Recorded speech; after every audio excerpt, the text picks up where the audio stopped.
voter ID seems to make sense. You have to show an ID to do a lot of things. But is it possible that two things can be true at once, that illegal aliens voting is not really a big problem, and at the same time, Republicans have found an issue that they think will make Democrats look bad, so they're solving a problem that doesn't exist?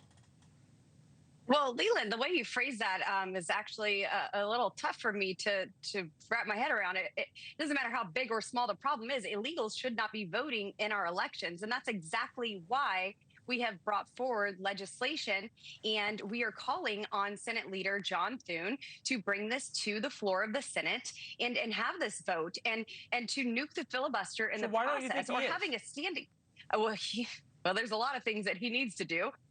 But this is something that he needs to at least invoke a standing or speaking filibuster, how it was originally intended, not a sleeping filibuster where the senators can go home and be wined and dined, or just simply sleep through this and say, well, we only need 60. We have to have 60 votes in order to pass this.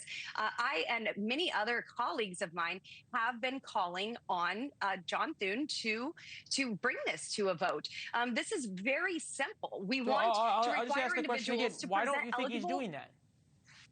I don't have that reason. We get excuses, and the House of Representatives, even our own leadership, is continuously telling us that we can't do the right thing or what we were elected to do because of the Senate. Well, I don't give a rip about the Senate because I don't work there. I have to do things in the House of Representatives where I was elected to be, but they also have an obligation to their voters, and their voters are also my voters. And as you've stated, this is an 83% issue, and we simply want to require eligible photo identification and citizenship to vote in United States elections. Okay, so that is, I think, where you're coming to the issue about whether it's photo ID or whether it's proof of citizenship. And there's at least some issue out there when it comes to citizenship. 9% of Americans who, I guess, would claim to be American citizens don't have proof of citizenship readily available. Does that mean everybody has to bring their passport or their birth certificate? I don't even know where my birth certificate is. Well, Leland, I think you do have proof of citizenship, and that's with your driver's license. That is with your photo ID. And of course, you can have a passport. Those are different things, though, ma'am. You know that. But this legislation is also requiring DMVs to require that voter, that citizenship registration verification when they are actually getting their identification. So this is a huge issue that we even see in Colorado, where they are fast-tracking driver's licenses to illegal aliens and not requiring any sort of proof of citizenship to obtain a driver's license in the United States. So this goes a lot further. The SAVE Act isn't just about voter ID, right? It goes a lot further.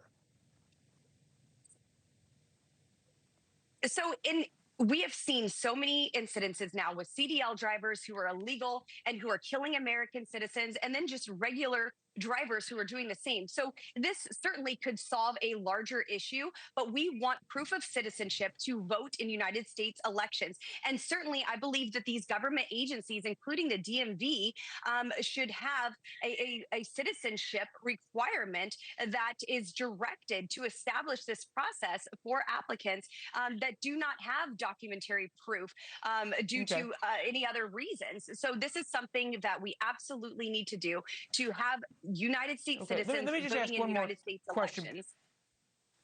No argument that is something that is important, and that's how the Constitution was written. There is an accusation by Democrats, basically, that Republicans didn't have a problem with the 2024 elections because they won them.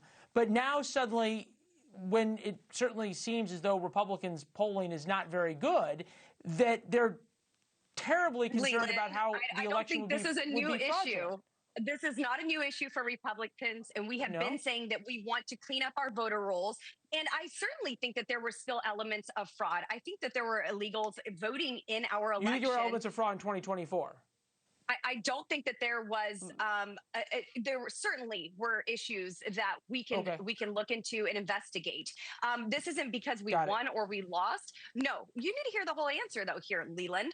I do think that our elections need to be more secure, and we aren't sitting back and debating whether the 2024 election was stolen or not.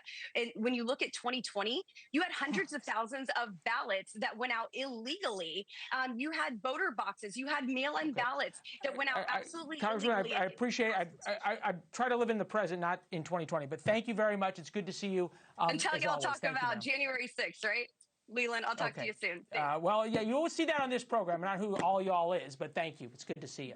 Thank you for watching. Subscribe below and download our NewsNation app right now on your phone, and you will get fact-based, unbiased news for all Americans.